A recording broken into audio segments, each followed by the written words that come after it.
Hello everyone, स्वागत है आपका जेके एग्जाम ट्रिप यूट्यूब चैनल पर। जैसा कि आप जानते हैं कि हमने जेके पुलिस बॉर्डर बटालियन का सिलेबस शुरू किया है। हमने बायोलॉजी का पोर्शन भी स्टार्ट किया है। आज हमारी बायोलॉजी का पर दूसरा लेक्चर है। अगर आपने पहला लेक्चर नहीं देखा तो ज़रूर जाके प्ले लिस्ट के सेक्शन में आपको वहाँ पर जेके पुलिस जनरल साइंस की प्ले लिस्ट मिलेगी। आप वहाँ से पहला लेक्चर को भी देख सकते हो। हमने उस पर सेल के बारे में डिस्कस किया था। उसके बाद मैं आपको बता दूँ, हमने हिस्ट्री ऑफ कश्मीर पर ऑलरेडी क्लासेस अपलोड करके रखी हैं। मैथमेटिक्स की क्लासेस भी हमारी चल रही हैं। लिंक आपको डिस्क्रिप्शन में मिल जाएगा और साथ साथ आप प्लेलिस्ट सेक्शन में जाकर आप वहाँ से भी क्लास को देख सकते हो। अगर आपको इस लेक्चर की पीडीएफ चाहिए तो हमारा टेलीग्राम चैनल जेके एग्जाम ट्रिप के नाम से है, उसका भी लिंक आपको डिस्क्रिप्शन में मिल जाएगा। उसको भी ज़रूर ज्वाइन कर लेना, तो आपको पीडीएफ वहाँ पर मिल जाएगी। आज की जो हमारी क्लास है वो ह्यूमन डाइजेस्टिव सिस्टम के ऊपर रहने वाली है। ह्यूमन डाइजेस्टिव सिस्टम की यहाँ पर अगर बात की जाए, आप सभी को मालूम ही होगा कि ह्यूमन डाइजेस्टिव सिस्टम, जो भी हम खाना खाते हैं वो आगे कैसे डाइजेस्ट होता है, उसके बारे में हमने आज इस क्लास में पढ़ना है। सबसे पहले इस डायग्राम को देखो आप। डायग्राम को जब आप देखोगे, सारा फंडा जो है इसी के बेसिस पर रहता है, ये पूरा डाइजेस्टिव सिस्टम का। सबसे पहले हम खाना खाते हैं, मुंह से खाते हैं। उसके बाद खाना ईसोफेगस में आता है, जिसको फूड पाइप भी कहते हो। फिर वहाँ से स्टोमक में आता है। स्टोमक से फिर वो यहाँ से स्मॉल इंटेस्टाइन में जाता है। फिर यहाँ पे आपको स्टोमक में पास में के पास लीवर भी आपको दिखाई दे रहा होगा। उसके बाद गॉल ब्लैडर भी आपको दिखाई दे रहा होगा। उसके बाद पनक्रियाज भी यहाँ पे आपको दिखाई दे रहा होगा। यहाँ से कुछ जूस, इनमें कुछ ग्लैंड्स वगैरह होते हैं, कुछ जूस वगैरह यहाँ से निकलता है। उनमें से कुछ एंजाइम्स निकलते हैं और यहाँ पर फूड की जो डाइजेशन है वो काफ़ी तेज़ हो जाती है इनकी वजह से। फिर यहाँ से फूड स्मॉल इंटेस्टाइन में, फिर लार्ज इंटेस्टाइन से जो वेस्ट आपका बच जाता है वो एनएस के थ्रू यहाँ से बाहर हो जाता है। ये पूरा फंडा रहता है डाइजेस्टिव सिस्टम के अंदर। ठीक है, अब हम इसको वन बाय वन डिटेल में डिस्कस करते हैं। जो भी पॉइंट्स आपके एग्जाम पॉइंट ऑफ व्यू से इंपॉर्टेंट रहेंगे वो हम इस लेक्चर में पूरे कवर करेंगे। ठीक है जी। सबसे पहले यहाँ पे देखो एलिमेंट्री कैनाल। जितने भी ये moth, stomach, small intestine, large intestine, ये सभी पार्ट्स मिलकर क्या बनाते हैं, ये एलिमेंट्री कैनाल बनाते हैं। उस पूरे पार्ट्स को हम एक नाम दे सकते हैं, जो नाम है एलिमेंट्री कैनाल। ठीक है, उसके बाद 5 प्रोसेस होते हैं। फूड आपकी जब डाइजेस्ट होती है उसके 5 प्रोसेस होते हैं। सबसे पहले आप क्या करते हो, फूड को खाते हो। उस प्रोसेस को क्या कहते हो, जब आप फूड अपने मुंह में डालते हो और उसको खाते हो तो उस प्रोसेस को कहते हैं इंजेशन। उसको क्या कहते हैं जी, इंजेशन कहते हैं। उसके बाद जो आप फूड खाते हो, चाहे आप रोटी खाते हो, चावल खाते हो, सब्जी दाल वगैरह, जो कुछ भी आप खाते हो, वो कम्प्लेक्स सब्सटेंस होती है। ऐसा तो नहीं है कि जो आपने रोटी खाई है वो पूरी आपके ब्लड में जाके सर्कुलेट होगी। तो जो आप खाते हो वो क्या होता है, वो कॉम्प्लेक्स सब्सटेंस होता है। तो जो कॉम्प्लेक्स सब्सटेंस होता है वो जब उसका ब्रेकडाउन होता है सिंपल सब्सटेंसेस में, तो उसको हम कहते हैं जी डाइजेशन। जब कॉम्प्लेक्स सब्सटेंसेस का सिंपल सब्सटेंस में ब्रेकडाउन होता है उसको हम क्या कहते हैं जी, डाइजेशन। उसके बाद क्या आ जाता है जी, उसके बाद आ जाता है जी ऑब्जॉर्प्शन। ऑब्जॉर्प्शन क्या है जी, जो आपने खाना खाया और जब वो फूड डाइजेस्ट होगा तो वो लिक्विड फॉर्म में बन जाएगा, जूस फॉर्म में बन जाएगा। फिर वो जब ब्लड के साथ में जाके मिक्स हो जाएगा, उस प्रोसेस को हम क्या कहते हैं जी, ऑब्जॉर्प्शन कहते हैं। ठीक है, उसके बाद यहाँ पर जो फोर्थ पॉइंट है उसका नाम है एसिमिलेशन। एसिमिलेशन क्या होता है जी, use of food in your body. जो आप इस्तेमाल करते हो फूड का अपनी बॉडी के जरिए, मतलब कोई भी काम करते हो, जो भी आपको ताकत वगैरह मिलती है फूड से, उसको हम क्या कहते हैं, एसिमिलेशन कहते हैं। ठीक है, आप जो उसको यूज़ करते हो फूड का, उसे हम क्या कहते हैं जी, एसिमिलेशन कहते हैं। ठीक है, उसके बाद जो लास्ट यहाँ पे प्रोसेस है उसको कहते हैं हम डिफिकेशन। डिफिकेशन मतलब जो वेस्ट आपकी बॉडी में बच जाता है, लार्ज इंटेस्टाइन में जो आपका वेस्ट लास्ट में बच जाता है, जब उसको आप एक्सक्रीड आउट करते हो, बाहर निकाल देते हो एनएस के थ्रू, तो वो होता है डिफिकेशन। आई होप कि आपको ये 5 प्रोसेसेस आपको समझ में आए होंगे। अब हम आगे चलते हैं। सबसे पहले मोथ से स्टार्ट करते हैं। ठीक है, मोथ से हम स्टार्ट करते हैं। आप सभी को पता है कि आपके मोथ में क्या है, ये टीथ हैं, उसके बाद टंग है, ये सब कुछ है। और आपको मैक्सिमम ऐसे यहाँ पे कैंडिडेट होंगे जिनको टीथ के डेंटल फार्मूले या कितने टाइप्स के टीथ हैं आपको उतना आपको मालूम होगा। अगर आपको किसी को नहीं मालूम तो मैं यहाँ पर डिस्कस कर लेता हूँ। सबसे पहले इंसीजर आते हैं, उसके बाद कैनाइन आते हैं, उसके बाद प्री मोलार्स, देन मोलार्स आते हैं। जो इंसीजर हैं वो कौन सा काम करते हैं, इंसीजर काम करते हैं कटिंग का, काटने का काम करते हैं। जो आपके सामने वाले दांत होते हैं ना चपटे से, वो क्या होते हैं जी, इंसीजर होते हैं। उसके बाद कौन से हैं, कैनाइन। कैनाइन कौन से हैं, जो आपके साइड में होता है नुकीला सा दांत, उसको कहते हैं कैनाइन। वो क्या काम करता है, वो चीर फाड़ करने का काम करता है। उसके बाद प्री मोलार्स आगे। प्री मोलार्स, इनका क्या काम रहता है जी, ये च्यूइंग करती हैं। ये आपके खाने को क्या करते हैं, ब्रेक डाउन करते हैं, उसको चबाते हैं। उसके बाद मोलार्स जो हैं ये क्या करते हैं जी, ये च्युइंग के साथ साथ ग्राइंडिंग भी करते हैं, मतलब उस उनको अच्छे से उसको पीस देते हैं। जैसे आपकी मिक्सचर कोई भी चीज़ को वो ग्राइंड करती है ना, वैसे ये आपके फूड को ग्राइंड कर देते हैं। कौन सा? मोलार। ठीक है, मोलार्स इसको ग्राइंड कर देते हैं। यहाँ पे मैं आपको बता दूं, प्री मोलार्स और मोलार्स को अगर साथ में पढ़ा जाए तो उनको चिक टीथ भी कहते हैं, ये भी आप याद रख लेना। उसके बाद जो हमारे टूथ की आउटर कवरिंग होती है, जो हमारे टूथ की आउटर कवरिंग होती है, उसे कहते हैं हम इनेमल। और ये सबसे hardest part of the body है। इनेमल क्या है जी? Hardest part of the body है। मैं फैक्ट्स के ऊपर एक अलग से क्लास रखूंगा, जो भी हमारे बॉडी के ऊपर फैक्ट्स के बेसिस पर क्वेश्चन आते हैं, उसके लिए मैं अलग से क्लास लूँगा कभी बाद में, तो वहाँ पर भी मैं इसको कवर कराऊंगा। अभी भी आप इसको देख लो, ठीक है। उसके बाद जो हमारे मुंह में दांत हैं, जो हमारे मुंह में दांत हैं, उनका डेंटल फार्मूला क्या होता है? ये कई बार एग्जाम में पूछा जाता है क्वेश्चन। जो अडल्ट रहते हैं उनका डेंटल फार्मूला क्या रहता है जी? 2123, ये आप याद रखना। 2123। और जो चाइल्ड होते हैं उनका क्या रहता है जी? 2102 रहता है, ठीक है। दो यहाँ पे इंसिजर होंगे, एक कैनाइन, और दो हो जाएंगे प्री मोलार, और तीन हो जाएंगे यहाँ पे मोलार्स। और अगर चाइल्ड की बात की जाए, दो यहाँ पे हो जाएंगे आपके इंसिजर, एक कैनाइन, और यहाँ पे प्री मोलार्स नहीं होते, दो यहाँ पे मोलार्स होते हैं। अब यहाँ पे आप इस डायग्राम को देखो, यहाँ से आपको अच्छे से समझ आ जाएगा, ठीक है जी। आपके जो दांत हैं वो दो जॉज में डिवाइड हैं, ऊपर जॉज और जो लोअर जॉ है, ठीक है। उसके बाद इसकी एक साइड को छोड़ दो, इस वाली साइड को आप छोड़ दो, अभी एक साइड को देखो। ये दो जो आपके टिथ हैं, ये एक साइड के क्या है? इंसिजर। दो क्या है जी? आपके इंसिजर। उसके बाद ये जो वाला टिथ है ये क्या है? कैनाइन। दो इंसिजर, एक कैनाइन। उसके बाद दो प्री मोलार, दो क्या है जी? आपके प्री मोलार हैं। उसके बाद तीन क्या है जी? मोलार्स। ये तीन आगे मोलार, ठीक है। ये हमारा है अडल्ट का डेंटल फार्मूला 2123। अगर आप यहाँ से देखोगे, दो और एक तीन, उसके बाद दो पाँच और तीन आठ, आठ इस तरफ हो गए, आठ इस तरफ हो गए, कितने हो गए? 16। और जो आपका अपर जा होगा उसके भी एक तरफ 8 होंगे और दूसरी तरफ भी 8 होंगे, यानी कि पूरे कितने हो गए? 32 टीथ होंगे। इतना आपको मालूम होगा पहले से, और अगर किसी को मालूम नहीं था तो आई होप कि अभी उसको ये सब कुछ क्लियर हो गया होगा, ठीक है। अब आगे चलते हैं जी। जब आप खाना खाते हो, जब आप खाने को बाइट करते हो, अपने मुंह में खाने को लेते हो और उसको चबाते हो, तो उस प्रोसेस को क्या क्या कहते हैं? उस प्रोसेस को मैस्टिकेशन कहते हैं, ठीक है जी। उस प्रोसेस को क्या कहते हैं? मैस्टिकेशन कहते हैं। बाइट फूड मैंने यहाँ पर लिखा है, जब आप खाने को खाते हो उस प्रोसेस को मैस्टिकेशन कहते हैं, ठीक है जी। उसके बाद जब आप खाने को अच्छी तरह से ग्राइंड कर लेते हो, तब वो सेमी सॉलिड फूड की टाइप में आ जाता है, तो उस वक्त उस खाने को बोलस कहते हैं, ठीक है। ये आप अच्छे से दो पॉइंट्स याद रखना, ठीक है। उसके बाद यहाँ पे बात की जाए यहाँ पर टंग की, ठीक है जी। टंग में क्या होते हैं जी? टंग में टेस्ट बड होते हैं। टंग में क्या होते हैं जी? टेस्ट बड होते हैं, जिससे आपको किसी भी चीज़ का टेस्ट आपको समझ में आता है। जैसे बिटर है, सोर है, साल्टी है या स्वीट है। यहाँ पे आप डायग्राम में देखो, यहाँ पे अगर आप डायग्राम में देखोगे, ये वाला जो आपके टंग का पोर्शन रहता है, ये वाला, ये साल्टी रहता है, सामने वाला स्वीट, उसके बाद ये साइड वाला सोर टेस्ट देता है, और ये जो लास्ट वाला पोर्शन है ये बीटर टेस्ट देता है, ठीक है। ये आपको, आपने कभी पहले पढ़ा भी होगा, अगर नहीं पढ़ा होगा तो अभी आपको ये मालूम हो गया होगा, ठीक है। उसके बाद हमारे मुंह में क्या होता है जी? हमारे मुंह में क्या होते हैं? ग्लैंड्स होते हैं, सैलिवरी ग्लैंड्स होते हैं।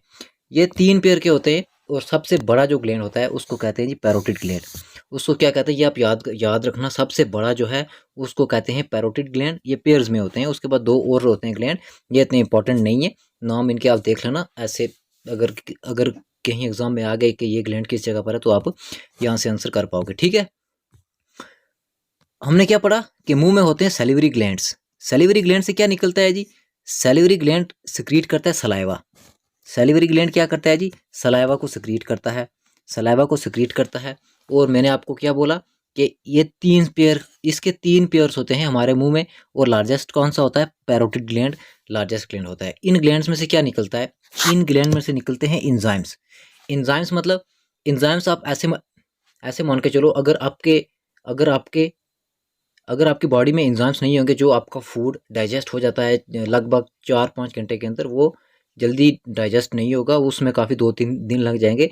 और एंजाइम्स क्या करते हैं, ये आपकी जो डाइजेशन है उसकी रिएक्शन को फास्ट करते हैं, तो उस लिए एंजाइम्स आपकी बॉडी में होते हैं। ठीक है, यहाँ पे अगर आप देखोगे आपके मुंह में कौन से ग्लैंड है, सैलिवरी ग्लैंड्स हैं आपके मुंह में, और ये क्या सिक्रीट करते हैं, सलाइवा, और उनमें से क्या निकलता है, यहाँ पे एंजाइम्स निकलते हैं। कौन सा एंजाइम मुंह में होता है, उसका नाम है अमाइलेस। ये आप अच्छे से याद रखना, जो मुंह में एंजाइम रहता है उसका नाम है अमाइलेस। और ये क्या करता है, ये स्टार्च को शुगर या आप ऐसे कह के चलो माल्टोज में कन्वर्ट करता है। और एक चीज़ आप याद रखना, जो जो हम खाना खाते हैं उसमें कार्बोहाइड्रेट्स भी होते हैं, प्रोटीन्स भी होते हैं, फैट्स भी होते हैं। जो कार्बोहाइड्रेट्स हैं उनकी डाइजेशन हमारे माउथ से स्टार्ट हो जाती है। क्या होती है, कार्बोहाइड्रेट्स की डाइजेशन हमारे माउथ से स्टार्ट हो जाती है। उसके बाद जब खाना स्टोमक में जाता है, वहाँ पर जो हमारे आते हैं यहाँ पर प्रोटीन्स, उनकी यहाँ पर डाइजेशन स्टार्ट हो जाती है। और उसके बाद जब स्मॉल इंटेस्टाइन में फूड जाता है, वहाँ पर फैट्स की डाइजेशन स्टार्ट हो जाती है। इतना आपको क्लियर हो गया होगा। कार्बोहाइड्रेट्स की डाइजेशन कहाँ पर स्टार्ट होती है, कार्बोहाइड्रेट्स की डाइजेशन हमारे माउथ में स्टार्ट हो जाती है। जो एंजाइम होता है अमाइलेस, वो क्या करता है, स्टार्च को शुगर या माल्टोज में कन्वर्ट कर देता है। आई होप कि आपको इतना क्लियर हो गया होगा। उसके बाद मौत के बाद जो हमारा खाना है वो कहाँ पर जाएगा, वो खाना ईसोफेगस के ज़रिए, जो हमारी फूड पाइप है, ईसोफेगस के ज़रिए वो स्टोमक में जाएगा। जब वो खाना ईसोफेगस से स्टोमक में जाता है, तब ईसोफेगस में एक मूवमेंट होती है, उस मूवमेंट का नाम है पेरिस्टाल्टिक मूवमेंट। ये कई बार एग्जाम में क्वेश्चन पूछा गया है, ये आप याद रखना। ईसोफेगस की जब उस वक्त मूवमेंट होती है, जब ईसोफेगस से फूड नीचे जाता है, तब वो एक मूवमेंट करती है, उसका नाम क्या है, पेरिस्टाल्टिक मूवमेंट। आपने ये चीज़ याद रखनी है। इतना आपको क्लियर हो गया होगा। अब आगे देखते हैं। हमने कहाँ तक पढ़ लिया, स्टोमक तक पढ़ लिया, ओ सॉरी ईसोफेगस तक पढ़ लिया। अब हमारा खाना कहाँ पे आएगा, अब हमारा खाना स्टोमक में आ जाएगा। स्टोमक की बात की जाए, जैसे हमारे माउथ में कौन से थे ग्लैंड, सैलिवरी ग्लैंड्स थे, वो क्या सिक्रीट कर रहे थे, सलाइवा सिक्रीट कर रहे थे। अब स्टोमक में कौन सा ग्लैंड होता है, स्टोमक में होता है हमारा गैस्ट्रिक ग्लैंड। कौन सा ग्लैंड होता है, गैस्ट्रिक ग्लैंड होता है। और ये क्या सिक्रीट करता है, ये गैस्ट्रिक जूस सिक्रीट करता है। उसमें यहाँ पे क्या होता है, जो गैस्ट्रिक जूस है, एंजाइम्स निकलते हैं। एक पेप्सिन होता है और एक रेनिन होता है। कौन से एंजाइम्स होते हैं, दो एंजाइम्स होते हैं, एक पेप्सिन और रेनिन। मैंने आपको पहले बताया कि स्टोमक में आके हमारी प्रोटीन्स की डाइजेशन यहाँ पे स्टार्ट हो जाती है। और पेप्सिन और रेनिन, ये दो क्या करते हैं, जो पेप्सिन है ये प्रोटीन को डाइजेस्ट करता है और इसको कन्वर्ट कर देता है पेप्टोन्स में। और जो रेनिन है ये मिल्क को कर्ड में यहाँ पे क्या करता है, कन्वर्ट कर देता है। ठीक है, उसके बाद स्टोमक की जो हमारी साइड वाली लेयर होते हैं, वहाँ पे होती हैं ऑक्जेंटिक सेल्स। कौन से सेल होते हैं, याद रखना, ऑक्जेंटिक सेल्स होते हैं। और वो क्या करते हैं, वो सिक्रीट करते हैं HCl। HCl एसिड होता है, ये एसिड को सिक्रीट करते हैं ताकि जो भी बैक्टीरिया वगैरह आपके फूड में है उनको ये मार देता है। और उसके बाद HCl क्या करता है, यहाँ पे जो अमाइलेस की पहले रिएक्शन हो रही थी उसको यहाँ पे ख़त्म कर देता है। और यहाँ पे एसिडिक मीडियम प्रोवाइड कर देता है प्रोटीन्स की डाइजेशन के लिए, एसिडिक मीडियम प्रोवाइड करता है। और क्या करता है आपका, यहाँ पे अमाइलेस की जो डाइजेशन, जो रिएक्शन चल रही थी आपकी मौत से, उसको यहाँ पर टोटली ख़त्म कर देता है। यहाँ पे कार्बोहाइड्रेट्स की डाइजेशन कंप्लीट हो जाती है, यहाँ पे प्रोटीन्स की डाइजेशन स्टार्ट हो जाती है। और यहाँ पे जो आपके होते हैं प्रोटीन्स, उनकी डाइजेशन यहाँ पे स्टार्ट हो जाती है। ठीक है, उसके बाद स्टोमक की जो इनर लाइन है, स्टोमक की जो इनर लाइन है, उसमें से म्यूकस, वो क्या करती है, म्यूकस को सिक्रीट करती है ताकि ताकि आपका जो एसिडिक मीडियम है उसको बैलेंस रखा जा सके, ज़्यादा एसिड आपके स्टोमक में ना आए। ठीक है, आई होप कि आपको इतना क्लियर हो गया होगा।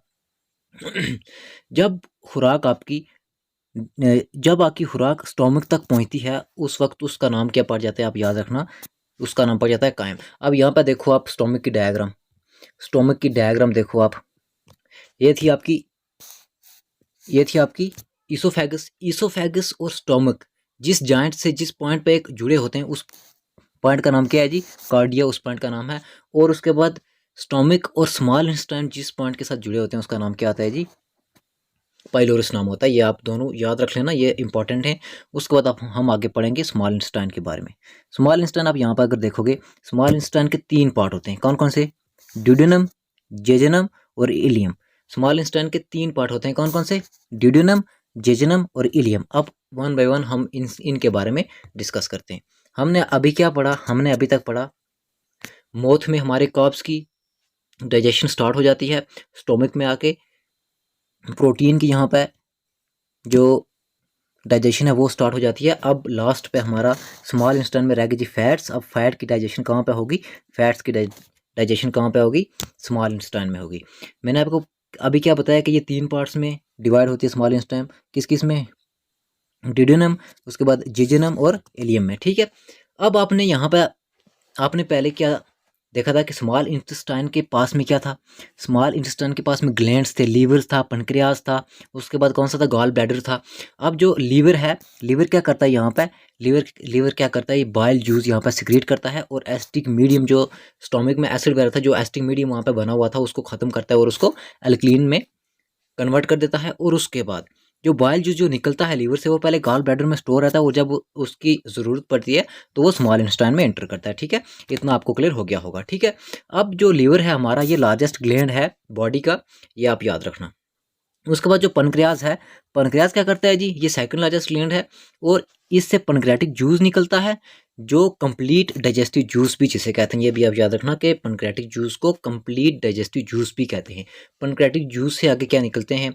एंजाइम्स निकलते हैं जो आपकी स्मॉल इंटेस्टाइन के पार्ट ड्यूडेनम में इंटर करते हैं। या आप टाल से याद रखना, ट्रिप्सिन, अमाइलेस और लाइपेस, ये 3 एंजाइम्स पनक्रियाटिक जूस से आगे निकलते हैं। ठीक है, उसके बाद खाना जब पहुंचता है ड्यूडेनम में, यहाँ पर जो फैट्स की यहाँ पे डाइजेशन स्टार्ट हो जाती है और उसके बाद खाना आपका पहुँचता है जेजुनम में।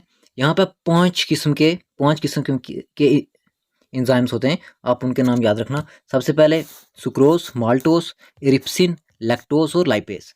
आप स्मेल के ट्रिक से आप इनको याद रख सकते हो। SMELL, सुक्रोज, माल्टोस, उसके बाद इरिप्सिन, लैक्टोस एंड लाइपेस। ठीक है, यहाँ पर आपका क्या होता है? यहाँ पे फैट्स की डाइजेशन बिल्कुल कंप्लीट हो जाती है और उसके बाद जो आपका फूड बचा होता है वो कहाँ जाता है? वो इलियम में जाता है। इलियम में कंप्लीट ऑब्जॉर्प्शन हो जाती है। जो वहाँ पे जो कुछ भी बाकी बचा होता है वहाँ पे ऑब्जॉर्प्शन सब, वहाँ पे जो आपका फूड पहुँचता है कहाँ पे? इलियम में, वहाँ पर कंप्लीट ऑब्जॉर्प्शन हो जाती है। अगर आपको क्वेश्चन आ गया कि कंप्लीट डाइजेशन ऑफ फूड कहाँ पे होती है, तो आपने क्या करना है जी? क्या टिक करना है? आपने स्मॉल इंटेस्टाइन को टिक कर देना है। ठीक है, उसके बाद जो इंटरनल सरफेस होती है किसकी? इलियम की, उस पर फिंगर लाइक फोल्ड्स बने हुए होते हैं, उनका नाम विल्ली होता है। आपके एग्जाम में अगर आया तो इसको टिक कर देना। ठीक है, अगर उन्होंने पूछा कि फिंगर लाइक फोल्ड्स जो इलियम के अंदर या स्मॉल इंटेस्टाइन के अंदर बने होते हैं उनका क्या नाम है, आपने क्या टिक करना है जी? विल्ली टिक कर देना। ठीक है, उसके बाद जो स्मॉल इंटेस्टाइन है इसकी लेंथ कितनी रहती है जी? स्मॉल इंटेस्टाइन की लेंथ यहाँ पर मैं लिखना भूल गया, ये आपकी यहाँ पर कितनी रहती है? स्मॉल इंटेस्टाइन की लेंथ यहाँ पे कितनी रहती है जी? 5.6 मीटर इसकी लेंथ रहती है। ठीक है जी, अब जब स्मॉल इंटेस्टाइन तक खाना पहुंच जाता है, वहाँ पे कंप्लीट डाइजेशन ऑफ फूड हो जाती है। जो एक्स्ट्रा यहाँ पे जो आपका फूड बच जाता है, फिर वो आपकी लार्ज इंटेस्टाइन में एंटर करता है। लार्ज इंटेस्टाइन में जब वो एंटर करता है, लार्ज इंटेस्टाइन की लेंथ कितनी होती है जी? 1.5 मीटर होती है। वहाँ पे जो वाटर वगैरह थोड़ा बहुत बचा होता है वो वहाँ पे ऑब्जॉर्ब होता है। उसके बाद वो जो आपका वेस्ट बच जाता है वो रेक्टम में जाके स्टोर होता है, फिर एनएस के थ्रू वो एक्सक्रीट हो जाता है। आई होप कि आपको इतना सब कुछ क्लियर हो गया होगा डाइजेस्टिव सिस्टम के बारे में।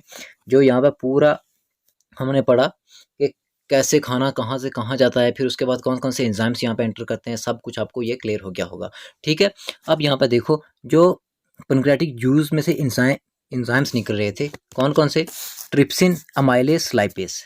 ये क्या करते हैं? ये जो आपका यहाँ पे होता है ट्रिप्सिन, ये प्रोटीन को पोली पेप्टाइड्स में क्या करता है? कन्वर्ट करता है। उसके बाद अमाइलेस क्या करता है? स्टार्च को शुगर में कन्वर्ट करता है। लाइपेज जो है ये फैट को फैटी एसिड या ग्लाइसरोल में कन्वर्ट करता है।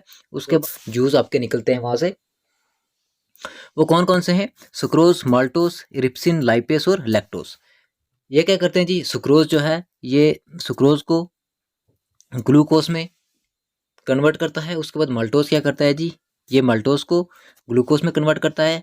इरिप्सिन क्या करता है जी? ये प्रोटीन को अमोनियो एसिड में कन्वर्ट करता है। और लाइपेज क्या करता है? फैट को फैटी एसिड में कन्वर्ट करता है। उसके बाद लैक्टोज क्या करता है? ये लैक्टोज को फ्रैक्टोज में कन्वर्ट करता है। आई होप कि आपको ये सब कुछ क्लियर हो गया होगा। ठीक है जी, अब आप यहाँ पर देखो, अगर आपको ये सब कुछ नोट्स वगैरह चाहिए तो मैंने आपको पहले कहा कि हमारे टेलीग्राम चैनल को ज्वाइन कर लेना, इंस्टाग्राम को ज़रूर फॉलो कर लेना। हम वहाँ पर क्विज़ वगैरह डालते रहते हैं, तो आप उन्हें भी ज़रूर अटेम्प्ट करना, तो ये आपके लिए काफ़ी हेल्पफुल रहेंगे। ठीक है, आई होप कि आपको आज का लेक्चर क्लियर हो गया होगा। अगर इसके रिगार्डिंग कोई भी क्वेरी आपको रहती है तो प्लीज़ कमेंट सेक्शन में कमेंट करके ज़रूर बताना। और अगर कोई चीज़ मैं यहाँ पर स्किप कर गया हूँ, जो चीज़ मैंने नहीं पढ़ाई है और आपके माइंड में वो चीज़ है, तो वो भी ज़रूर कमेंट सेक्शन में आपने डिस्कस कर देनी है। ठीक है, तो आज के लेक्चर को यहीं पे ख़त्म करते हैं। कीप लर्निंग, कीप रिवाइजिंग, अपने पेरेंट्स की रिस्पेक्ट करते रहो। God bless you all, have a nice time.